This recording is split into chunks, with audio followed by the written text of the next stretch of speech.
extraordinarily profitable and great places to work. He's a published scientist, and one of his studies has been designated a landmark study because it created a new paradigm of our understanding of emotion. Here's a guy who's a thought leader, like a lot of speakers we have in this room. His work's been featured on TV, radio, and in business and scientific journals. Dr. North has been he's mentally trained Olympic teams and a professional sports team, but now coaches and consults with entrepreneurs and business leaders on overcoming fear and building courage and confidence. Who doesn't need more of that? He's a columnist for a Colorado Business Journal, and along with Jack Canfield and others, one of the contributors to a new movie called Go for No. Awesome.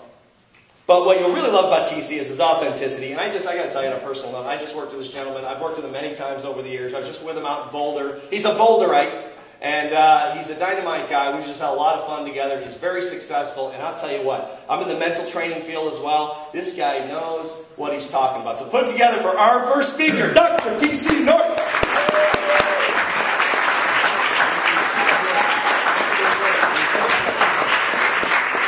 Thank you, Stephen. Thank you for the really warm and wonderful introduction.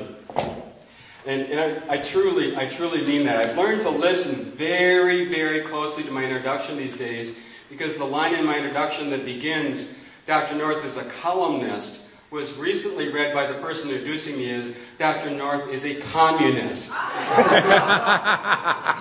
Tough start that day. So when I thought about being here with you guys, you know, it's not often we get a chance to speak to our colleagues. So I wanted to do something, first of all, it's really fun because keynote's entertaining, so I wanted to do something that was specific to y'all. And it's also, we all have a few minutes together, so I'm thinking, what can I do that can give you a little sense of who I am as a person and who I am as a speaker? So I've chosen to share with you a story that I've never told to another audience. And the reason I've never told it to another audience is because it's not appropriate. But since Steve says we are independent thought thinkers and strange, I thought it would fit this audience. So I'm going to share with you my most embarrassing moment as a speaker. 30 years ago, I was a master's degree student in exercise physiology. I had some very specialized knowledge about the effect of exercise in diabetic patients, and I was asked to present this science to a group of physicians at a Denver hospital. At the time, I was a completely inexperienced speaker, and my highest academic credential was a bachelor's degree in liberal arts. Needless to say, my confidence going into this presentation was non-existent, and my fear factor was off the charts. When I got there, a group of about 25 physicians, as it began, they very politely listened to me. In the middle of the presentation, they were fully engaged. Near the end of the presentation, they were downright excited. They were loving what they were learning about the effect of exercise on their diabetic patients. I couldn't believe it. They were listening to me. I got so excited, I became effusive. And I was building up to my ending, and my ending was going to be, isn't the human organism amazing? And what I said was, isn't the human orgasm amazing?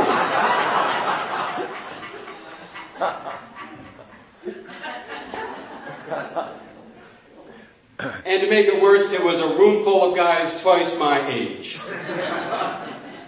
That Freudian slip cost me 2 years of therapy. And since I speak on courage and confidence, I thought I'd close with you today with a story about the courage it took to build one of the best client relationships I've ever had in my 24-year career now. Now this takes me way back, way back. I was a rookie, just fresh out of graduate school, and a CEO named Jim hired me to change his whole management system in a 3-year project. Now Jim was known for two things. He was a really hard-nosed, tough leader, and he was also an excellent golfer. So at the end of the first year of working together, he comes up to me and says, "GC, do you golf?" I said, "Well, golfed one summer as a kid, but that was over 20 years ago."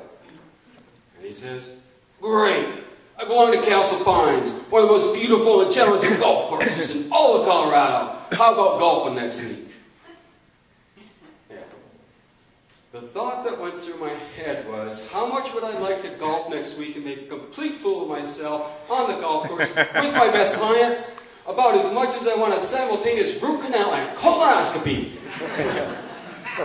But he's my best client, so we went golfing.